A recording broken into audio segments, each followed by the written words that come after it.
If you're ready to see more short nail manis, then this is the place to be. What's up, nail crew? It's Nicole, your fellow nail obsessed DIYer.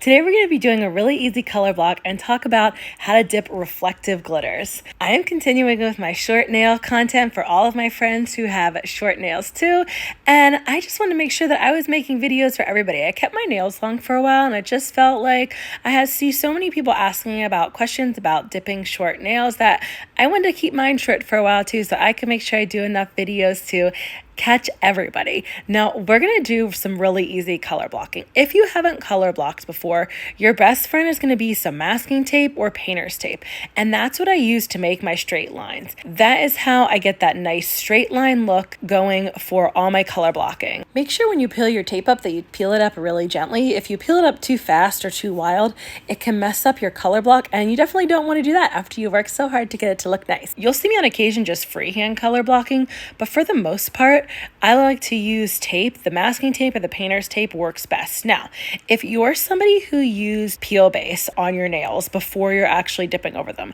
do not apply the tape directly on your nails, or you are going to pull up your peel base, okay? I learned that the hard way, and I'm passing that information along to you so that you don't have to do that. You need either a layer of dip base that's completely dry, or you need to do a layer of clear. And then once that dries, then you can go in with your tape. I just did a layer of dip base down on my nails before I applied the tape over them. Now you're gonna see me here make a big mess of my color blocking.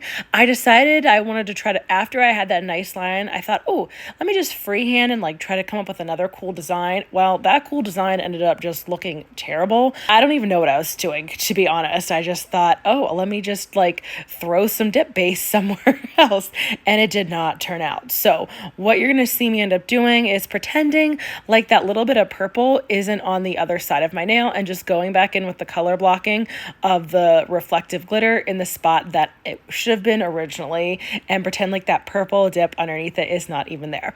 Then I'm going through the rest of my nails that are just the reflective glitter and dipping that. And with reflective glitter, you really want to shake up your dip powder before each mani. Some reflective glitters dip a little bit better than others. Some lay a little bit more even on your nails.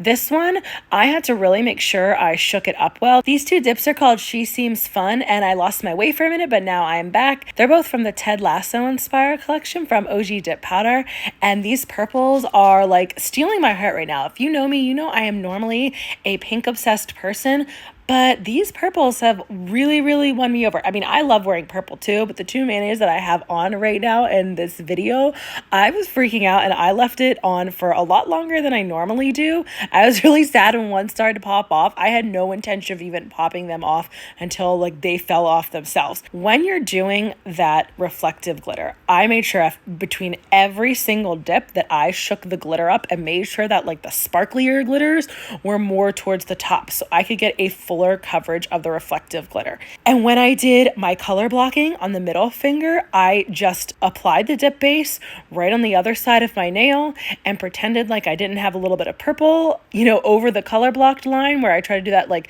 goofy design that just went wrong. All I had to do is fill in the color on the other side, fill in the glitter on the other side of the color block.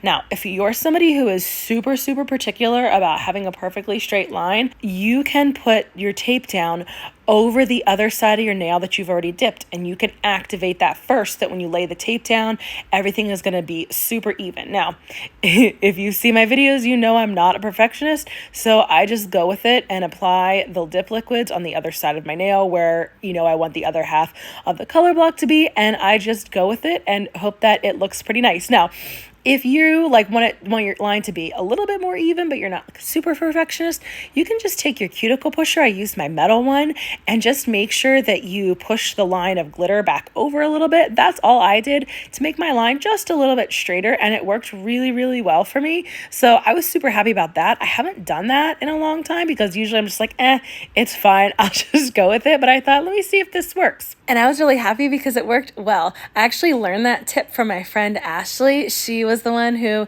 is like the queen of color blocking. I've seen her do color blocking live, and that is where I got that from. So kudos, Ashley. That works so well for all of my nail friends out there who want a color block and, you know, want it to be just a little bit straighter. Like I always do when I'm using dip liquids, I top every single nail with clear. For me, this is really important no matter what length your nails are. You're going to protect your dip powder from when you buff and shape. Something that I just realized I forgot to say was if you can't get good coverage with your reflective glitters, don't be afraid to add a little bit of base and fill in those spots with some more reflective glitter in the spots that look a little empty. I had to do that on my ring finger and a little bit on my thumb. Now let's pick back up at doing our clear dip powder. With good liquids and powders, you won't need to do a lot of buffing and shaping, but I just like to protect mine just in case. I only do a little bit of buffing, and then what I usually do though is I go around my cuticle lines with an Efile. That is my not so secret to getting good cuticle lines. Even after 4 years of dipping, I'm not great at cuticle lines, so after I do my clear dip powders and then I brush off all the excess clear, I go through and I activate. I do a little bit of buffing to make sure they're nice and smooth so that when my top coat goes on, it's really smooth. And then I take my favorite Efile bit and go around my cuticles. I have never kept that a secret that that's how I get my good cuticle lines. I actually pretty much shout it like from the rooftops because I'm really not into gatekeeping whatsoever. I feel like if I figure something out and it works really well, I'm going to share it with everybody, okay? That's something that I want people to know. Like if I'm giving you information, I'm going to give you as much as I possibly can. And part of that no gatekeeping is what made me do the Dip Nails 101 guide. If you haven't seen yet, I made a Dip Nails 101 guide of everything you need to dip your nails from start to finish.